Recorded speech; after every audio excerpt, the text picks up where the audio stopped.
Comic-Con. We've got a very special treat on the stage. It is the genius minds behind RWBY. RWBY's that...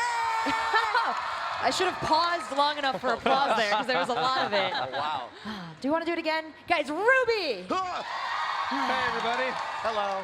All right, one more time. No, I'm just kidding. I wish that could happen every time RWBY is said. Wherever we go. I mean, that would take way too long. Yeah. It could. It's just on these guys out here. Just It'd be follow kind of us hard in everywhere. the office. Well, Rachel and I have been hearing the theme song like all weekend, or like the last couple of days, so we're just like jamming out. So this is our last segment of the day, so we're really excited to talk to you guys. Oh, cool. Can you guys give us a little insight on what it feels like coming to these cons and bringing all this energy to the RWBY fans? Oh, gosh. It's crazy. Yeah. Yeah. Very, very dreamlike, very surreal. You know, this is third time I've been here, and it just gets more amazing every time if that's somehow possible. Yeah. Yeah, But- there was no part of us at all that ever thought RWBY would get as big as it did. We're Yeah. just like incredibly just like honored and excited. Overwhelmed. Yeah. I think, Overwhelmed is is the great, biggest word yeah. we could Shout out to all use. the RWBY cosplayers you see. Yeah. Oh, yeah, look at them. Everybody looks amazing. Yeah. I have to say, like, you're talking about how big it got.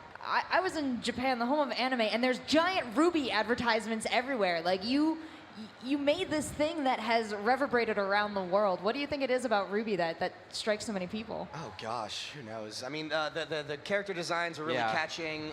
Monty's original, like, fight animations Yeah. would, like, immediately cool. grab you and just, like, pull you in. And then punch you. And then punch you and then kick you. Yeah.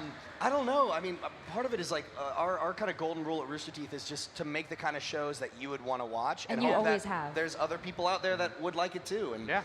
you know, we just started this thing because it seemed like it'd be fun, and we're glad that a lot of other people seem to be having a lot of fun And with us. I think we're also very fortunate that, you know, before us, Matt, Bernie, all the founders, you know, had made RWBY and Red vs. Blue, and I think there's a lot of audience that started, you know, that is what gave RWBY its initial push. Yeah.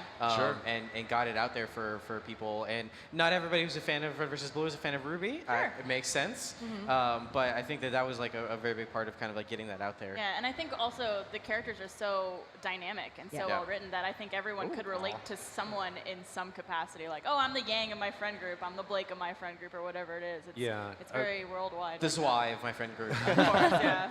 But between how Miles and Carrie have been writing it and how the team has been acting it and the animation crew back home in Austin have been just putting all the love into the character performances, is just, you get charmed by the characters. Yep. I mean, even working on this show, I still love just watching the show because I want to enjoy those character moments, and everyone just brings so much heart. I'll put it that way. Yeah, I noticed like some of these productions are big productions, and they'll reach out and they'll pull in a voice actor from way far away, and they'll be alone in the studio, make a voice. You guys are a tight-knit crew. How does that affect the development of the show and then the writing and the characters and the interaction between you all? Well, it's funny. A lot of Nerf gun fights. Yeah, a lot of different fights. It's funny, we got a question earlier this weekend about what it's like becoming a family when you work on a show together. But what I thought was interesting is that we all kind of started out as a family and then made a show just with our friends. You know, we had already bonded before we even got into production on RWBY. Yeah. And I think because of that, that's why it seems like we're having so much fun. It's because we are. Yeah. And now the show provides a neat excuse for us to kind of get back together. So, you know, we've all been at Rooster Teeth for some number of years, and everyone just kind of continues to walk their own path, and they're doing cool other things inside the company. But every so often, we got to get back together to work on RWBY, or have the actresses come over and record again. And then it's, and weeks might have gone by. You might not have actually bumped into that person, and now we get to. RWBY's a great excuse to get the band back together again. Yeah. So. And as we get to expand and work with other artists who are already established in the industry, or other voice actors or anything like that, I just don't think we know another way to do it. I mean, everything we do is this like family situation. I mean, we have somebody come in to do like a couple lines, and we'll make sure we take them to dinner, and we're hanging out around the studio at the same time. I mean, like, it's just, that's how I think we all are just naturally. That's we how just, Rooster Teeth started in the first Yeah, place, was yeah. with Red vs. Blue. It was, everything was done in-house with people who worked on the shows. Everyone kind of wore a bunch of different hats, Yeah. and we're still kind of holding true to that in everything we do at Rooster Teeth. Yeah. So I want to know, let's talk about Vol.5. Yeah. You know, All right. let's get down. Yeah, you guys decided to talk about A little bit of Vol.5. excitement out there for that one. I mean, now we've got that out of the way. Let's talk about it. What do you guys? I mean, I can't where do believe we we're this start? close. I can't believe it's Me just coming neither. Saturday. Yeah. Yeah. Oh, go ahead. No, you're fine. Volume 5, we've said this a few places, but there was some crazy stuff that went down in Volume 3. Yeah. And Volume 4 was kind of our season about dealing with loss and grief and hardships and stuff. Volume 5 is about picking yourself back up and getting stronger and getting back out there. And because of that, we've got some stuff going down this volume that we're really excited for the fans to see. There are a lot of things happening this year. Yeah. Because of that, too, we have 2 more episodes than we normally do this volume. We're That's able awesome. to get, the company helped us out, and we're able to get extra episodes this year. So so we're really excited to share Volume 5 with everybody. Yeah, and this is going to come off as a super plug. I promise it's not. But I mean, I'm genuinely excited by the Twitch stream activity that's coming up this week. Yeah. Yeah, so I mean, like, as part of the big run-up, the celebration to Volume 5, on Twitch, we're doing RWBY all week long. We're kind of doing a takeover, kind of a giant internet watch party. So, like, they're doing a That's so marathon. cool. Volume 1 on Monday, Volume 2 on Tuesday, 3 Wednesday, 4 Thursday, and then on Friday, they're going to do Volume 1 through 4 back to back to back all day long on Friday, and then run up to debuting Volume 5 on Saturday morning. So if you haven't watched in a while and you want to catch up, that's a great way to do it. And if you don't know what we're talking about, if you see the letters of the show and you're going, RWBY, what is that? Yeah. Now's a great time to check it out on Twitch with everybody. Yeah, Watching them all.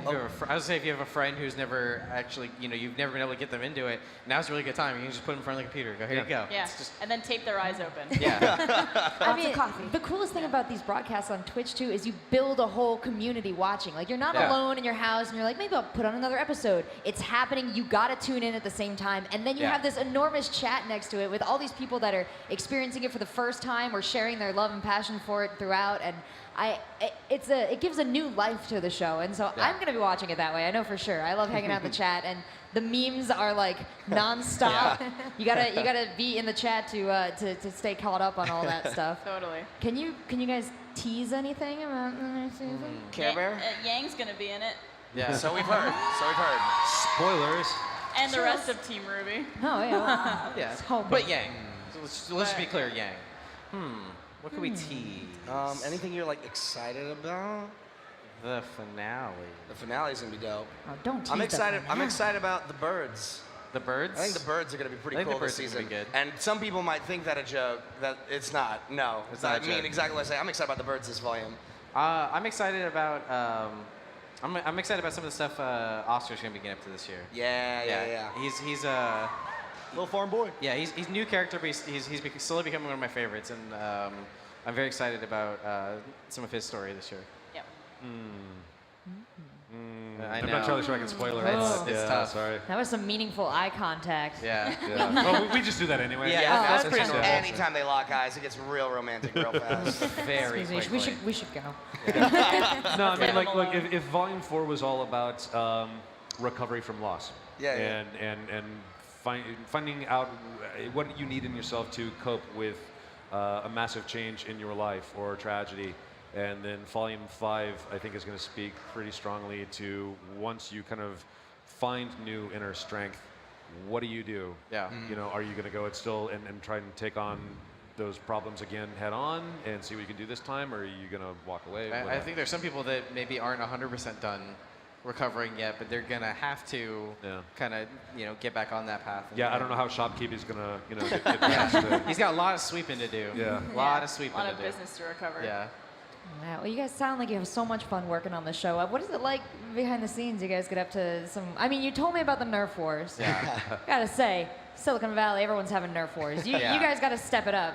We've been doing it for years. I used to have a Nerf pistol like taped under my desk, so that when That's Monty, not a joke. No, That's it's not not a a joke. joke. Because Monty would surprise me at 3 a.m. with his like submachine gun Nerf gun, so I'd have to like return fire. No, I mean it's as we've gone, we've been able to. The crew's been putting in a lot less late nights just because we've been able to staff things better. We tend to still put in a lot of late nights just because we want to make sure everything is going well. But there's a lot of camaraderie and there's a lot of collaboration as well. I think is a really big thing for us where we finish a draft of the script and we go, cool, everybody start working on this, but that's not.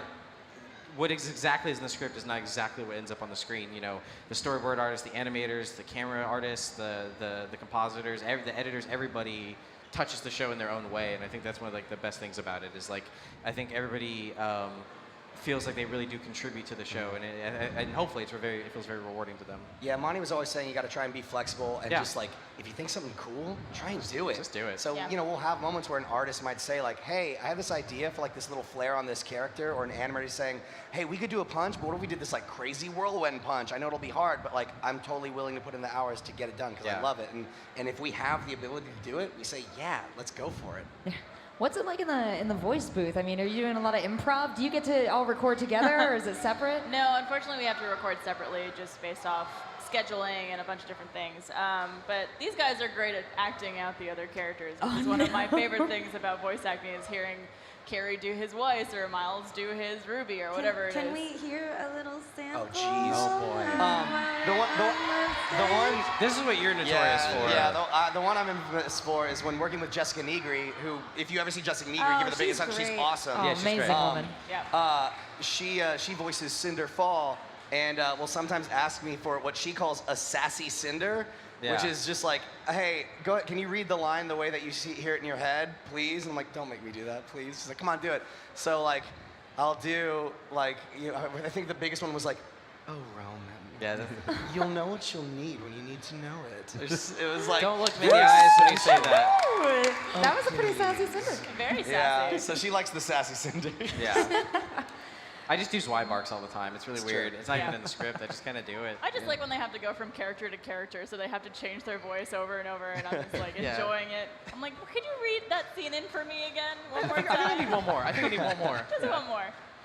Oh man, you've traveled to so many events. You actually have your own Rooster Teeth Expo where so many awesome people, big fans of the shows, come out. What have they said to you that's really resonated with you, fans of the show? Well, here this weekend, one of my favorite memories ever. Carrie and I were doing a signing over at Viz, Viz booth, yeah. and a little girl came up to us dressed as RWBY and told us that RWBY was her hero, and that just like exploded Yeah. my heart. So that I don't think I will ever forget. Yeah, I think for me it's a lot of like the people that say that we motivated them to get into whether it be like film or animation or even just like their own cool. career path. Has nothing to do with what we do, but the fact that they could just see how much we care about what we do. They just wanted to get into a job that they could care about as much as well. So I mean, I think that always is very motivational when it's late at night and you're just trying to like finish a script or a scene or something. Yeah, everything that they said, and just all the different forms of positivity that tend to come out when talking to the community, and then how it applies internationally. I mean, like Miles just got back from Kanichi in Germany. We did Tokyo this time last year, and it's crazy to go to another country, sort of broadcast, "Hey, Rooster Teeth's in town. Does anyone want to hang out?" and then about 12 hours later, there's 100 people hanging out in a park in the middle of Tokyo and just celebrating all the stuff that we all enjoy together. Yeah, we're very fortunate. Every convention we go to, we have so many people come up to the booth and say how much RWBY has affected them or how an episode of RWBY was so helpful in a time that they were having a really hard time and it got them through it and was able to make them laugh or smile. And we always say the strength is coming from within you guys. I'm so happy that we're a catalyst for your happiness and being able to help in any sort of way with that, but it's all about them and them being able to get through that. So we're honored, but also you guys also are awesome. Give yourself some credit. Yeah, as I've followed, RWBY and its online presence, I have to say it stands apart from a lot of other animation these days and how meaningful it is to its fans. What do you think it is about RWBY that kind of separates it from so many other in the genre? Oh man, I don't Dog know. butts. Dog butts. Yeah. Dog butts. I mean, I think part of it has to do with the fact that most of us and a lot of people who work on the show were either Red versus Blue fans or just Rooster Teeth fans even before coming into it. But we're also just we're all big anime fans and animation fans. So it's this is what we've been wanting to do since we were kids, and I think that because we're able to do this in a more like independent fashion, we're not caught in like the the Hollywood wheel of things and everything like that, and we're able to do kind of the things the way we want to do it, and I think that helps just kind of lets us get a little bit more of heart into it than I think maybe some other shows get to do. Yeah, which is it's because of what everybody in the crew brings to it, and I think it's we have to shout out to the founders of Rooster Teeth, who give us a tremendous amount of flexibility in terms of what sort of moments we can go for and what sort of what we put our characters through sometimes, or the sort of messages that we want to deal with. So. Do you think there's anything that you guys have been able to do that, were you part of the bigger Hollywood wheel, would not have been possible? There's always the example. This is nothing to do with RWBY, but we filmed a scene for a show that we do called Day 5, and this was back in 2012, where we blocked off the most popular, biggest street in Austin to shoot this thing with about 1,200 extras. And if we did that in LA or any other big city, it either A, wouldn't have been able to be done, or B, it would have been hundreds of thousands of dollars. It's a little cost prohibitive there. It wasn't just about, so it was crazy that we were able to kind of like, we're going to shut down the heart of downtown for a morning. Sorry, everybody. But no, it was the couple thousand extras that lined Congress Avenue out of Austin were all Rooster Teeth community members. Yeah, That's amazing. It was attached to RTX as our convention, and we just said, hey, if you want to, come out 6 a.m. this morning, and we're going to lie on the ground together. Yeah, I think That's love right there. I mean, the show itself probably wouldn't have happened in a traditional Hollywood No. setting, because I mean, the way it came about was one of the animators at Rooster Teeth had a cool idea, and then got his friends, and we went, hey, grown-ups, look at this thing we want to make. What do you think? And they went, cool, let's try it. At any other situation, be like, oh, that's cute, and it's going in the garbage now. Get back to work. Or like, let's go through this really long process. Yeah. How about instead of ruby, it's emeralds, and we sell emeralds. Yes. And Coca-Cola. Coca-Cola. Yeah, RWBY drinks only Coke the whole time. Yeah, perfect. I mean, you guys are such a cool crew, and you obviously have so much fun together. What do you want to say to the people who wish they could do what you do? Because it sounds like it's friendship and power and the energy that you put into each other that has made so much of this possible. Well, that's easy. It's get started, and then once you get started, don't psych yourself out. Actually finish whatever that thing is, and get it out of your head and into whatever medium that you're working in. Is it writing? Is it visual arts? Is it photography? And then do the next one, and try to raise the bar on yourself just a little bit, and keep doing it.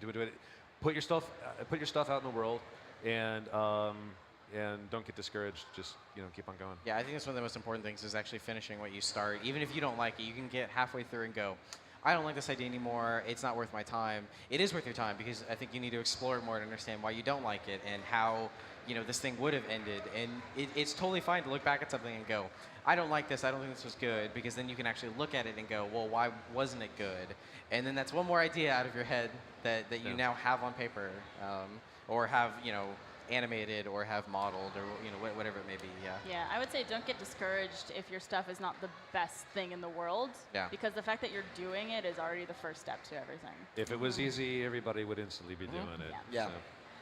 Oh, you guys have so much insight, and I know we have all the fans here for RWBY in the audience, and I know that they truly love the characters, they love the plot, they love the story, and so that's kind of the insight that I want to get out of you guys next, because each of you have personal attachments to these characters, the story, and I know not everyone gets to see everything they want on the page, so for you guys, do you have any ships that maybe you hold near and dear to your heart? Any directions you wish you had gone with characters that maybe you didn't get to, or anything you want to explore in possibly future seasons? Oh man, there's a ton of ships in our show. Yeah. I always really like Nuts and Dolts, which is Penny and Ruby, just because they're both adorable. Yeah. I don't know. I always thought it was- They're Yeah, super adorable. Yeah. There you go. I like Sea Monkeys, which is Sun and Neptune, just because that's pretty much how real life is with me and Michael. Oh man. Well, there's always Chainsaw Lieutenant and the White Fang guy with the glasses. That's good. Yeah. Classic. Sure. That would be a violent group. Yeah. As Barbara, Yes. not someone involved with the show, I like Bumblebee. Buzz. I've always liked Bumblebee. The classic. Very good. It's crazy seeing how intense people get about the shipping wars. We're just like, guys, this is all just pretend, but we're glad you're invested. Yeah. Thank you. Yeah. And do you guys have any personal hopes for any characters? Anything that you want for any of them in the future of RWBY? Oh man. I mean, yeah. I mean, we all want all of our characters to live long and happy lives, but that's not always going to happen. Babs? What I want my character to end up with, or as? No, any hopes and dreams, for Yang? aspirations. I just want her to keep doing good stuff, and be a good person. Yeah. I am hoping and looking forward to the day where Team RWBY gets back together. Yeah. Yeah. I want both Blake and John blame themselves for a lot of stuff. I want them to just like chill out, understand that people make mistakes, and that everything will be okay. Just calm down. Don't go so hard on yourself. Yeah. Yeah, I'm looking forward to Ruby continuing to kind of grow into becoming a more confident leader as well as a fighter. I mean, she's got it in her, and she's starting to spread her wings a little bit. But I don't think that the difficulties are over. But I think it's going to be an amazing journey, kind of following her to see who she really becomes. And what are the future plans for the show going forward? I mean, is this going to continue as long as you guys have the resources and time to put energy into it? Are you coming to an ultimate finale at some point? Do you have that in mind? You're smiling, and I feel like you can't answer my question. Yeah. It's a question we've gotten a lot this week. Yeah, we talked about it a couple days ago. Yeah, there's a definite end to the story that we're telling. Who knows when to keep things flexible? I mean, I think we can see at least 10 to 12 seasons of this show. But I think one of the coolest things is this world that we've all been able to create together. Like there's so many side stories and other things that we could do. Is I think we will continue to tell stories in the world of Remnant as long as people will continue to watch and read and listen and whatever form they come in. Yeah. We're happy to. Please keep doing it. I want a job. I like my job. Got it. Man, this is such an incredible project, and I feel like all you guys have taken so much away from it. Is there anything in particular that you feel like, having worked on RWBY, you feel more prepared to do in the future, or you feel inspired to do? Oh, that's a good question. The next season. Besides fight monsters. Yeah. Besides fight monsters and make more seasons of RWBY. Yeah. You both went, That's a very good question. We're also just the same person. Yeah, it's like you guys hang out together a lot or something. Just a little bit, yeah. It's definitely given me more confidence to just do more acting and voice acting because doing Yang was my first ever voice acting gig, and because of that, I've gotten to do other shows. I do Fairy Tale, and I'm hoping to audition for more stuff. So I would have never had that confidence had it not been for RWBY. That's awesome. I guess I mean, there's acting stuff, there's production stuff. We're going for our first brand new kind of RWBY class show since RWBY itself that we want to launch next year called Genlock, and then we wouldn't be able to do it if it wasn't for the community being so generous with their support of RWBY, as well as just us being able to learn from RWBY year after year after year. It's like, okay, now RWBY is doing okay. Let's try another one. Let's see what happens. And just put another ball in the air. Yeah. Yeah. I mean, I think for me, it's whenever my time is done with RWBY is I'm excited to hopefully get the chance to do another project or something. I think it'd be cool. Yeah, I think for me, I didn't quite think about it much until Barbara was talking about it, but confidence in acting. There's an episode in the first volume of RWBY where Jean kind of like freaks out because up to that point he's kind of the goofy, Ron-stoppable, just punching bag, but he's aware of it, and then he has this like big breakdown. And that was the first time I ever did any like real dramatic acting, and it seemed to go over well and gave me more confidence as a performer. So you hadn't done something like that before. How did you find that within yourself to do?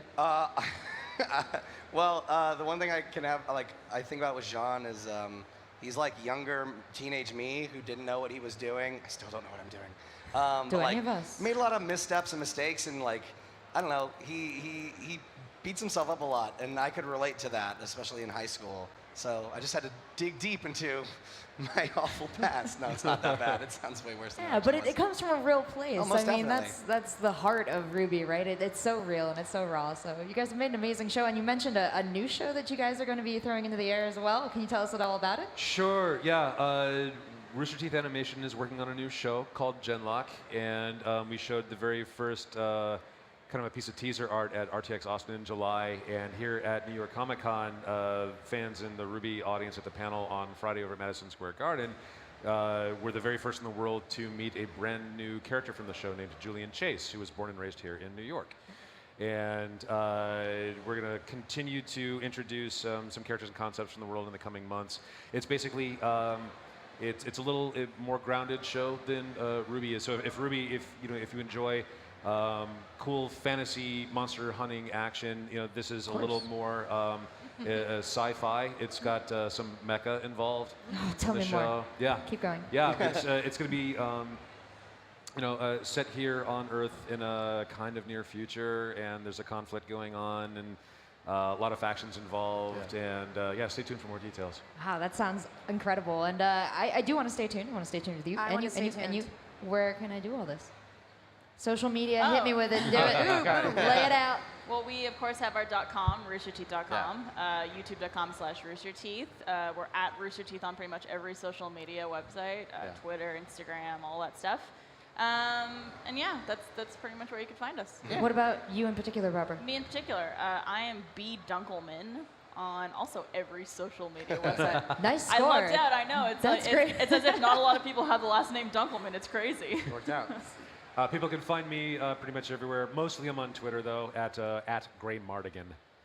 Yeah, I'm mostly on Twitter at Carrie Shawcross. Nice and simple. And I'm mainly on Twitter at the Miles Luna. And as we move into this RWBY marathon next week on Twitch, can we expect to see you guys in chat? Are you going to be hanging out, interacting a little bit? I'm gonna try to at least at some point. Maybe at least for the on that last day when they do like all of them back to back. I think it'd be cool. On Yeah. one day I'll jump in, I'll shout Bumblebee, and on the next day I'll jump in, I'll shout Black Sun, and then like I'm just gonna ghost. That's it. Yeah. It's gonna be kind of crazy. Yeah, we head back to Austin tonight because we got to get back in the office by tomorrow morning because we're still making the show. Yeah. So we're gonna be working on that the rest of the week, and then a couple of us are taking off to That's right. London. Yeah, in the RTX middle of the London. week. Yeah, fancy New York this pinkies out. weekend and RTX London next weekend. So we're still on the road. But yeah, if we get a chance, depending on the quality of the Wi-Fi in the air, we'll be happy to hop on. Yeah, you guys are all over the place. Yeah. And I mean, we talked a little bit about this, RWBY, all around the world. For people out there who haven't had a chance to watch it yet, do any of you have anything you want to say to them, and maybe why they should? What are you doing? Yeah. Come on. Do all these other people not convince you? It started as a small passion project with just a bunch of geeks that liked sci-fi future fantasy fighting, and every year it's slowly grown and gotten better and better, and we try to always improve it and put a lot of heart into it and have a lot of fun with it. We know it's not perfect. We know it's a little rough around the edges, but the people that work on it really care, and it sounds like a bunch of other people do too. So maybe it's worth watching. Yeah, check it out. Yep. Yeah. Oh, you guys are incredible. You have so many fans. Is there anything you want to say to them directly? Thank you. Thank you. So much. You're the best. Yeah, this is all possible because of y'all, and truly, I mean, like the fact that every season like the runtime has increased a little bit, and we've been able to put more time and effort into production. I mean, like it is because of y'all's support that we're able to do that. So thank you so much. Yeah, thanks. Well, thank you guys all for joining us here on the stage. Pow, I totally stole all of that. Is there anything I missed? No, I'm just listening as a fan. I'm just like here. I'm really excited. So thank you for gracing us here on the Twitch stage. course. And we're Thanks just for happy to having have us. you. You guys are family to us. So Thank you. thank you. Thank you. Ladies and gentlemen, the CRWBY behind RWBY. Give it up. Thanks, guys. Thank you so much for joining us here Thanks at for New York having us. Comic Con. There's just a little bit left, so stick around. What do you got to lose?